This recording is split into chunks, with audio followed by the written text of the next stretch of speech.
40 বছর বয়সী এক নারী জনমানবহীন এক দ্বীপে আটকা পড়েও নিজেকে বেশ সুখী মনে করছিলেন, কারণ সেখানে তার সাথে ছিল 20 বছর বয়সী এক যুবক। প্রতিদিন ঘুম থেকে ওঠার পরে নাহিদ নামের এই যুবক তার জন্য ভালোবাসা মাখা সকালের নাস্তা তৈরি করে রাখত। মেনুতে ছিল কলা, ডাবের পানি, আরো অনেক সামুদ্রিক মাছ। অ্যানি যখন সেই খাবার তৃপ্তি করে খেতে যাবে, ঠিক তখনই সেখানে একটি ছোট বুনো শূকর ছানা হাজির হয়। কিউট প্রাণীটিকে দেখে সে দারুণ খুশি হয়ে যায় এবং তার হাতের মাছের টুকরোটিও প্রাণীটির দিকে ছুঁড়ে দেয়। খাওয়ার পর শূকর ছানাটি অ্যানিকে নিজের মা ভেবে তার পিছু পিছু ঘুরতে লাগলো। অন্যদিকে নাহিদ ততক্ষণে তাদের থাকার জন্য একটি চমৎকার বিলাসবহুল ভিলা তৈরি করে ফেলেছে, যাতে রোদ বৃষ্টির ভয় না থাকে। সেখানে তাদের অনায়াসে 10 থেকে 8 বছর কেটে যাবে, কিন্তু এখানে 10 বছর থাকার কথা শুনে অ্যানির কান্না পাওয়ার অবস্থা হয়, কারণ সে নির্জন জায়গায় এতদিন থাকতে চায় না। নাহিদ ভেবেছিল সে অ্যানির মন জয় করে ফেলেছে এবং সারা জীবন এখানেই কাটিয়ে দেবে, কিন্তু সে বুঝতে পারেনি অ্যানির মন আসলে এখানে নেই।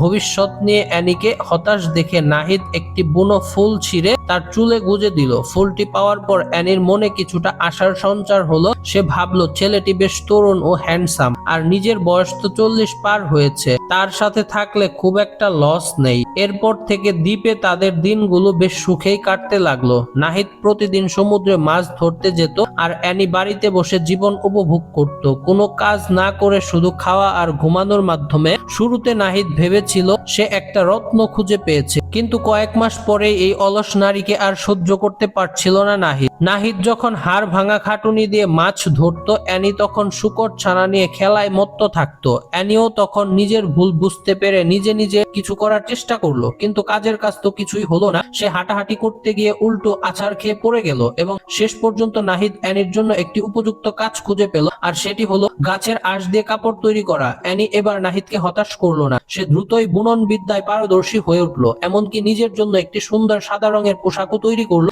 যা তাকে গ্রাম্য বধূর মতো দেখাচ্ছিল। কিন্তু নাহিদ ছিল বেশ জেদি, সে মনে করত নারীর উচিত তাকে পুরুষের জন্য পোশাক বানানো। অ্যানি অনিচ্ছা সত্ত্বেও নিজের প্রিয় পোশাকটি তাকে দিয়ে দিল। এরপর মনে কষ্ট পেয়ে অ্যানি কাঁদতে কাঁদতে সমুদ্রে সাঁতার কাটতে নামলো। ঠিক তখনই সেখানে একটি বিশাল শার্ক চলে এলো। নাহিদ আর একটু দেরি না করে তাকে বাঁচাতে ঝাঁপিয়ে পড়লো এবং ছুরি হাতে শার্কের সাথে লড়াই করতে মেতে উঠলো। ভয়ে দিশেহারা হয়ে অ্যানি কোনো মতে তীরে উঠে এলো এবং নাহিদের বিপদ দেখে আতঙ্কে ঘামতে লাগলো। আর কিছুক্ষণ পর সমুদ্রের পানিতে রক্তের বুদবুদ দেখা গেল। অ্যানি ভাবলো নাহিদকে বোধহয় শার্ক খেয়ে ফেলেছে, কিন্তু পরের মুহূর্তে নাহিদ পানি থেকে উঠে দাঁড়ালো, যা দেখে অ্যানি আনন্দে এবং আবেগে আত্মবিস্মৃত হয়ে সৈকতে জ্ঞান হারিয়ে লুটিয়ে পড়লো। তো বন্ধুরা, আজকে এই পর্যন্তই। আপনাদের সাথে ছিলাম এতক্ষণ। ভিডিওটি মনোযোগ দিয়ে দেখার জন্য ধন্যবাদ।